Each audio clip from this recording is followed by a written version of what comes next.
Hello and welcome to module 1 of AI for everyone. ఈ వీడియోలో లేదా ఈ మాడ్యూల్లో అంటే కొన్ని వీడియోస్లో మనం ఏఐ ఫర్ కెరియర్స్ గురించి మాట్లాడుతున్నాం. అంటే మీరు మీ కెరియర్లో ఎలా ఎక్సెల్ అవ్వాలని. సో నెంబర్ 1 కెరియర్ అంటే ఫస్ట్ మనకు జాబ్ ఉండాలి. అండ్ జాబ్ ఉండాలి అంటే మనం ఫస్ట్ ఆ జాబ్కి అప్లై చేయాలి. అండ్ అప్లై చేయాలి అంటే ఆ జాబ్కి ఏదైతే జాబ్ డిస్క్రిప్షన్ ఉందో అది మనం తెలుసుకోవాలి. సో నెంబర్ 1 ఏంటంటే ఫస్ట్ మనం ఏదైనా జాబ్ డిస్క్రిప్షన్ ఏదైతే ఉంటుందో ఆ జాబ్ డిస్క్రిప్షన్ని ఫస్ట్ మనం అర్థం చేసుకోవాలి. సో మీరు ఇక్కడ నా స్క్రీన్లో చూస్తే నా దగ్గర ఒక ప్రాంప్ట్ ఉంది. ఈ ప్రాంప్ట్ మీరు స్క్రీన్ని పాజ్ చేసి నేను ఏదైతే టైప్ చేస్తున్నానో అది కాపీ పేస్ట్ చేసుకోవచ్చు. అంటే నా దగ్గర ఆల్రెడీ టైప్ చేసి ఉంది. నేను అది మీరు కామెంట్ చేయండి, నేను మీకు కామెంట్లో అది పేస్ట్ చేసేస్తాను అదంతా ప్రాంప్ట్ మొత్తం. సో నేను ఇక్కడ పేస్ట్ చేస్తాను, మీరు ఇక్కడ చూడండి ఏం చేయాలో. సో ఇక్కడ నేను ఒక ప్రాంప్ట్ పేస్ట్ చేశాను. ఇక్కడ ఏం రాశాను నేను? I'm looking for a job posting and want to fully understand it. Break it down for me into the sections below. Okay, keep the explanation simple, practical and straightforward. అందులో number 1 ఏంటి? Key responsibilities. నేను day to day లైఫ్లో ఏం చేయాలి. Summarise core task. Required qualifications ఏంటి, preferred qualifications ఏంటి, skills ఏమేమి ఉండాలి. అండ్ స్కిల్స్ కూడా స్ప్లిట్ ఇంటూ ఇలా పాయింట్ వైజ్గా టెక్నికల్ స్కిల్స్, సాఫ్ట్ స్కిల్స్ ఏమేమి ఉండాలి. రెడ్ ఫ్లాగ్స్ ఏంటి అంటే నా రెజ్యూమేలో ఏమున్నాయి అది దీనికి రెడ్ ఫ్లాగ్ అన్నట్టు. ఓకే, సో అవన్నీ రెడ్ ఫ్లాగ్స్ ఏంటి. Okay, and best fit profile ఏంటి అని. సో ఇవన్నీ నాకు సపరేట్ చేసి ఇవ్వు అని. ఇప్పుడు నేను ఇచ్చేసాను.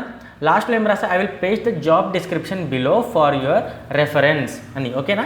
ఇప్పుడు నేను దీని కిందకు వచ్చేసి ఈ జాబ్ పోస్టింగ్ రియల్ కాదు, నేను ఒక క్రియేట్ చేశాను ముబషిర్ కోట్స్ ఛానల్లో. ఒక మార్కెటింగ్ పర్సన్కి హైరింగ్ జరుగుతుందని.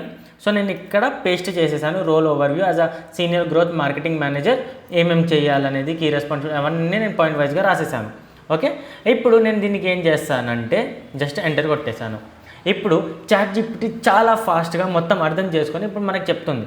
Here is a simple and practical breakdown of the job description. Number 1 ఏంటి? Key responsibilities. What will I actually do day by day. ఏం చేయాలి? Help grow the company products, getting more users, keeping them engage and increase the revenue. Typical day to day work includes ఏముంటుంది? Growth opportunities చూడాలి, analyse చేసి user డేటాని, AB testing చేయాలి, user బిహేవియర్ని ఆలోచించి, working with product engineering, marketing and sales team చేయాలి, implement ideas కోసం, monitor చేయాలి ఏవైతే సైన్అప్స్ వస్తున్నాయి, ఎంగేజ్మెంట్, రిటెన్షన్, రెవెన్యూ అవన్నీ చూడాలి, dash boards and reports create చేయాలి. ఓకే, మల్టిపుల్ గ్రోత్ ప్రాజెక్ట్స్ ఒకటేసారి మేనేజ్ చేసేలా ఉండాలి. ఒక 1 to 2 జూనియర్ మెంబర్స్ని మీ టీంలో మీ కింద మీరు మేనేజ్ చేసి మీరు నేర్పించేలాగా ఉండాలి. అండ్ బిజినెస్ ప్రాబ్లమ్స్ని అర్థం చేసుకొని ఏవైతే డేటా బ్యాక్ సొల్యూషన్స్ ఉన్నాయో అవి చెప్పాలి, స్కేల్ చేయాలి. ఇవన్నీ core regular activities. Required qualification ఏంటి? 3 to 7 years of growth marketing, product management. Okay, so ఇందులో ఎక్స్పీరియన్స్ ఉండాలి. మ్యాండటరీ స్కిల్స్ ఏంటి? Excel, SQL and analytical dashboards Tableau, Power BI etcetera. Communication skills, problem solving ability.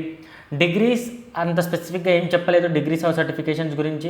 Preferred qualification ఏంటి? Nice to have but not mandatory. Edtech కంపెనీస్లో work చేశారు, technology కంపెనీస్లో work చేశారు, experience in marketing, mobile apps, CRM platforms వగేరా. Okay, skills ఏంటి? Growth marketing, AB testing, revenue optimisation, cohort analysis, conversion optimisation, okay etcetera. Soft skills ఉండాలి. ఇవన్నీ. Red flags ఏంటి? Very broad ownership, అంటే మీరు చాలా థింగ్స్ని కవర్ చేసేలా ఉండాలి అని. స్టార్టప్ ఎక్స్పెక్టేషన్ ఏంటి? High ownership, bias for action, fast pace startup, getting things done. ఇవన్నీ కొంచెం క్రిటికల్ ఉంటాయి, అంటే కొంచెం హార్డ్ వర్క్ చేయాలి అన్నట్టు దీన్ని రెడ్ ఫ్లాగ్ కిందకి వేశారు. నువ్వు మల్టిపుల్ టీమ్స్తో వర్క్ చేస్తావు, ఇవంతా పెట్టారు. Okay, multiple initial, metric divine. So మీరంతా మీరు చూడొచ్చు.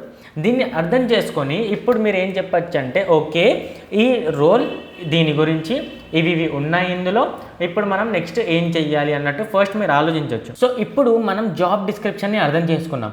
నెక్స్ట్ మనం ఏం చేయాలి? ఆ జాబ్ డిస్క్రిప్షన్కి తగ్గట్టుగా మన రెజ్యూమేలో చేంజెస్ ఏమున్నాయో అది చూద్దాం మనం. సో ఇప్పుడు మనకి ఇదంతా అర్థమైపోయింది కదా. ఇప్పుడు నెక్స్ట్ స్టెప్ ఏంటి?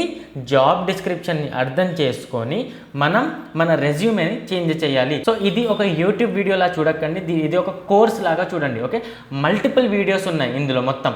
సో సో ఇందులో నేను చిన్న చిన్న వీడియోస్ ఎందుకు చేస్తున్నా అంటే మీరు చాలా తొందరగా అలసిపోవద్దు అని. సో ఈ వీడియో చూసారు, ఇప్పుడు నెక్స్ట్ వీడియో చూడండి, అందులో మీకు రెజ్యూమేని మీరు ఎలా చేంజ్ చేస్తారు జాబ్ డిస్క్రిప్షన్ని తగ్గట్టుగా అది ఉంటుంది. సో ఇది ఒక కోర్స్ లాగా స్టార్ట్ నుంచి ఏంటి డైలీ ఒక 1 అవర్ కూర్చొని లైన్గా చూసుకుంటారండి. సో దట్ మీకు చాలా క్లియర్గా అర్థమవుతుంది. ఇవన్నీ ఎందుకు ఫ్రీ చేస్తున్నా అంటే అందరూ కోర్సెస్ అఫోర్డ్ చేయలేరు. ఈ కోర్స్ ఏదైతే ఉందో ఒకవేళ నేను మార్కెట్లో అమ్మడానికి వెళ్తే థౌజండ్స్లో అమ్మచ్చు, బట్ ఫ్రీగా చేస్తున్నా ఎందుకంటే చాలామందికి యూస్ఫుల్ ఉండాలి అని. సో ఈ వీడియోలో అంతే, నెక్స్ట్ వీడియోలో కలుద్దాము. వీడియో నచ్చితే లైక్ చేసి ఛానల్ని సబ్స్క్రైబ్ చేసుకోండి. నెక్స్ట్ వీడియోలో కలుద్దాం. బాయ్.